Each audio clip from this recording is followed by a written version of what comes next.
നമസ്കാരം, ഞാൻ doctor Saurabh, medical oncology department, Amrita hospital. ഇന്ന് November 7 national cancer awareness day ആണ്.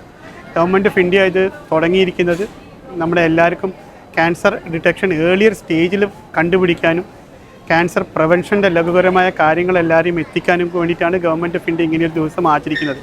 പ്രധാനമായിട്ടും നമ്മൾ ശരീരഭാഗത്ത് എവിടെയും കാണുന്ന അക്കാരണത്താൽ വരുന്ന മുഴകൾ, വേദന ഇല്ലാത്തതോ ആവാം, അക്കാരണമായിട്ട് തടി കുറയുക, വെയിറ്റ് കുറയുക, അല്ലെങ്കിൽ എവിടെയെങ്കിലും ബ്ലീഡിങ്, രക്തസ്രാവം, അല്ലെങ്കിൽ വേദനകൾ, എവിടെയെങ്കിലും പെട്ടെന്നുണ്ടാവുന്ന പനികൾ, വിട്ടുമാറാത്ത പനികൾ, ഇതൊക്കെ ഉണ്ടെങ്കിൽ അടുത്തുള്ള ഒരു ഡോക്ടറെ ഉടനെ സമീപിക്കുക.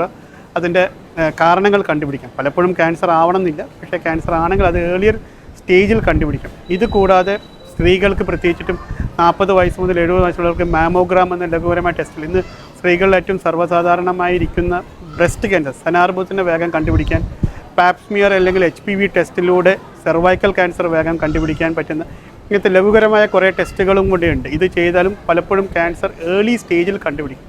പ്രധാനമായിട്ടും പക്ഷേ ഇന്ന് ഇന്ത്യയിൽ കാണുവരുന്ന എല്ലാ സാധാരണമായിട്ടുള്ള ക്യാൻസറുകൾ, അത് സ്ത്രീകളായാലും പുരുഷന്മാരും എല്ലാം നമ്മുടെ ലൈഫ് സ്റ്റൈൽ ഡിസീസസ് ആണ്. അപ്പം പുകവലി ഒഴിവാക്കുക, മദ്യപാനം ഒഴിവാക്കുക, ഫാസ്റ്റ് ഫുഡ് കഴിക്കുന്ന കുറയ്ക്കുക, ഈ ഒരു ലഘുകരമായ കാര്യങ്ങളിലൂടെ പലപ്പോഴും ഈ ക്യാൻസറുകൾ പലതും തന്നെ കൺട്രോൾ ചെയ്യാൻ പറ്റുന്നതാണ്.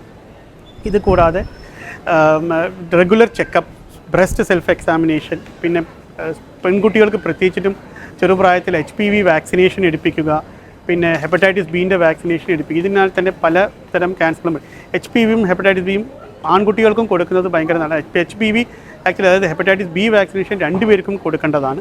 HPV പ്രധാനമായിട്ടും പെൺകുട്ടികളെ ബാധിക്കുന്നതുകൊണ്ട് അവർക്കാണ് ഗവൺമെൻറ് കൂടുതൽ ഊന്നൽ കൊടുക്കുന്നത്. പക്ഷേ ആൺകുട്ടികൾക്കും അത് കൊടുക്കുന്നതിൽ തെറ്റില്ല.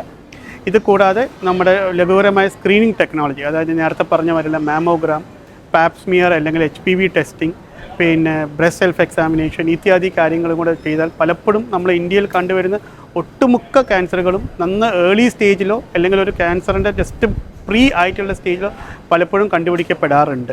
അപ്പോൾ ഈ കാര്യങ്ങളിലേക്ക് പ്രത്യേകം ശ്രദ്ധ ചെലുത്താൻ എല്ലാവരോടും അഭ്യർത്ഥിക്കുകയാണ്. Thank you.